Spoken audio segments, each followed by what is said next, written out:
Hello mga kabasyang. So ngayon ang lutuin na naman natin ay nilagang pata. Ayan, tapos ang sabaw. Unang-una sa lahat, kailangan po natin hugasan ang ating pata. Ayan guys. Kasi minsan meron pa po yan siya mga buhok-buhok. And then ilagay na po natin sa pressure cooker. Mga 10 to 15 minutes ang pag-pressure cooker natin guys. And then lagyan natin ng magic sarap. And then lagyan na din natin yan siya ng asin at paminta para po siya magkaroon siya ng lasa.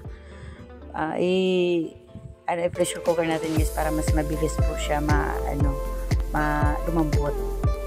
Yan, para hindi po sayang ang ating gasol pagpakulo ng pakulo guys. Ang mahal ng gasol ngayon. Ayan, lagyan natin siya ng konting tubig. Ayan, habang pinapakulo na natin guys, mag-ready tayo ng sibuyas at saka luya. Ayan guys. And then pati gabi i-ready din natin para mamaya pag medyo malambot na siya, ilagay na natin ang ating gabi. Yung pata ko guys, ang pinipili ko pala ay unahan. Maganda po pag bandang unahan dahil malaman po siya kaysa yung panglikuran. Then minsan yung panglikuran may amoy. Ayan, hugasan na natin ang ating gabi. And then ayan, i-ready na din natin ang ating pichay. Kasi pag once na lumambot na yung sa pressure cooker, mabilis na lang po yun guys. Saglit na lang natin yan pakuluan ng ating gabi. Madali lang yan lumambot. And then isunod natin kagad yung ating ceiling green at saka yung ating pichay.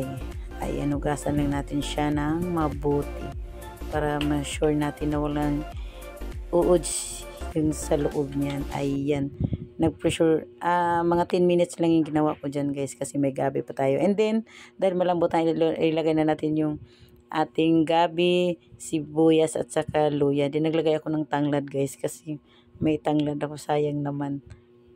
Ayan, malambot na siya guys. And then pagkatapos nyan, isunod na natin ang ating ceiling green. Ayan, kasi nga malambot na siya guys eh. And then isunod na natin ang ating pechay.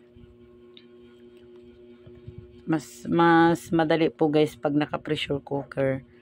Madali lang po talaga siyang lumambot. Ayan, luto na yan siya guys. Malambot na siya. Ayaw ko kasi yung sobrang lambot naman. Gusto ko pagkagat sa kanya, medyo may tigas pa konti yung balat. And then dahil luto na siya guys, mag-prepare naman tayo ng kalamansi, chili at saka patis. Ayan, sausawan natin. At yan lang guys. Salamat sa panonood. Bye-bye.